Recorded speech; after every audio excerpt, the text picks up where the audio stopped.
So a top legal official aspiring to be Virginia's attorney general writes something disturbing, hits send, and says, "Oops, sorry, wrong recipient." Cue the outrage, the headlines, the demand for resignation. But here's the real question nobody seems eager to ask. Is mistakenly sent a cover-up or just part of a political game everyone's already written the script for? This is Outsider's Take, where we don't buy the obvious explanation, we tear it apart. Delegate Carrie Coyner has publicly revealed she received texts from Virginia AG candidate Jay Jones in which he allegedly fantasized about violence. Now, those texts are generating intense backlash, not just from political opponents, but from law enforcement, the press, and advocacy groups. The Fraternal Order of Police is calling for Jones to drop out. Jones insists the texts were mistakenly sent. That defense, mistakenly sent, has quickly become his shield. But in politics, shields are only effective if they're transparent, and this one has holes. Here's what has been reported so far. Coyner claims she got texts in which Jones described violent fantasies, details being circulated in multiple outlets, including New York Post. The fallout has escalated. Law enforcement groups like the Fraternal Order of Police are publicly demanding he exit the race. Jones' camp says the texts were intended for someone else, misdirected, accidentally sent. We don't yet have the full content of the texts publicly disclosed. Some reports quote partial or paraphrased passages. We don't have forensic confirmation of whether they were sent intentionally or by mistake. We don't know who the intended recipient was. We don't know whether there were follow-up texts, clarifications, apologies beyond mistakenly sent. Now let's get into what this mistakenly sent defense means, politically and morally, and why it smells like a standard issue dodge. The mistake defense is too easy in political crisis management. Mistakenly sent is the classic fallback. It buys time, generates sympathy, it suggests innocence without demanding proof. But we all know, misdirected texts are rare. They're possible, yes, but texts that fantasize violence? Those are usually composed deliberately. If you fantasize about something violent, you plan your phrasing. You review. You hit send. The idea that such a text would end up in the wrong recipient's inbox is convenient, politically expedient, and suspicious. Donald Trump says something insensitive, social media explodes, allies defend, critics demand every official to resign. A Democrat makes a violent fantasy text, oops, maybe a suspension or apology, and then it might be glossed over. Depending on the audience, what's interesting here is who's making noise. The Fraternal Order of Police demands Jones drop out. That's rare. Conservative media are seizing on this.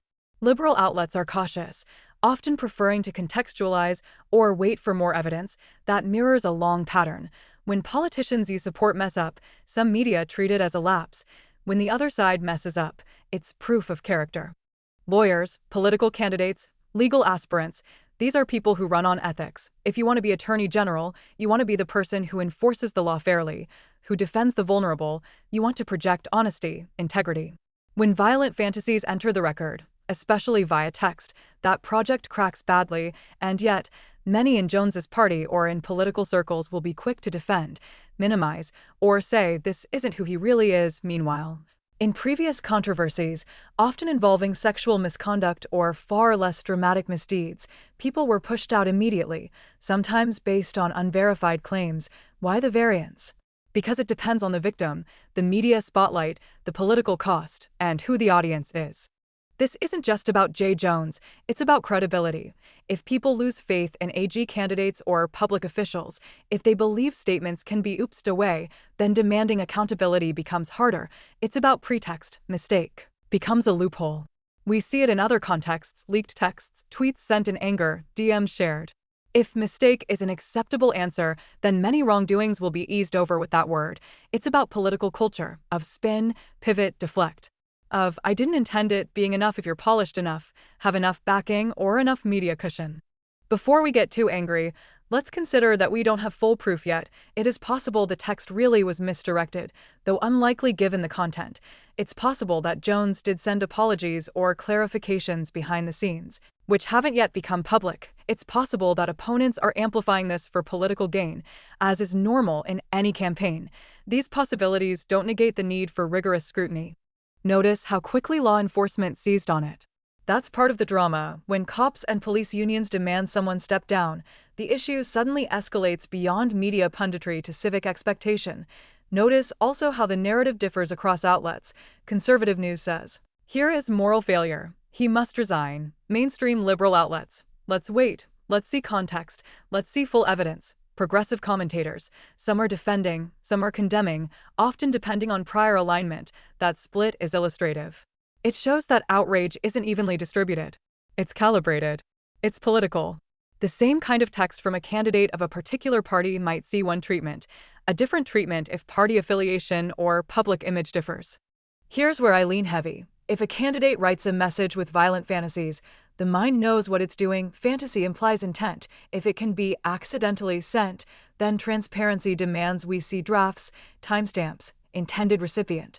Apology, things that typically are not offered swiftly. The mistake, defense demands trust. Trust in the sender, in the campaign, in the inner circle. But in politics, trust is currency you spend once. Once texts are public, once law enforcement and media are involved, mistakenly sent becomes an insufficient explanation for many. Also, if mistakenly sent becomes the default defense for every textual scandal, every DM, every angry message, every leaked chat, then accountability becomes performative, convenience-based. What happens now likely holds several outcomes. Jones may be forced to clarify publicly, publish full text, release metadata, reveal intended recipient, show apology. He might face primary opposition or internal party pressure. Even if he doesn't drop out, the controversy may shift into media training, crisis PR lessons more than legal ones, but reputation damage rarely fully heals. Opponents will use this to argue he lacks judgment, emotional control, and question whether someone who fantasizes violence can enforce the law ethically. Zoom out. This isn't unique to any single party. We have seen Republicans caught in scandals, sexual misconduct, extremist speech, often defended as out of context, fabricated, or boys will be boys. Democrats caught in equally severe controversies, financial conflicts, deceptive texts, harassment, frequently given the benefit of the doubt unless there is overwhelming evidence. That isn't fairness. That's hypocrisy. It's choosing which misdeeds you fight, which you excuse, based on political utility, audience loyalty, and media risk. It's choosing which moral transgressions you treat as career-ending, which you let drift away with sorry, wrong person. So here's the bottom line, because I want you walking away from this video not passively outraged, but changed in how you see apologies in politics. Mistakenly sent is not a truth until proven. It's a claim. We deserve more than that from our leaders. Honesty, full transparency, proof. When someone running to be attorney general is fantasizing about violence, that's not a private misstep. It's a public risk. If the culture of political spin allows mistakes to erase responsibility, we lose the very idea that public office should demand higher moral standards, not lower them. J. Jones, whatever the final truth is, already illustrates a dangerous precedent that powerful people may lean into mistakes and dodge accountability without consequences. This is Outsider's Take, where we don't buy weak excuses, we challenge the narratives, and we demand real accountability. If you want more fearless, no-side bullshit political investigation, subscribe, share, and let's keep uncovering what everyone else tries to let slide.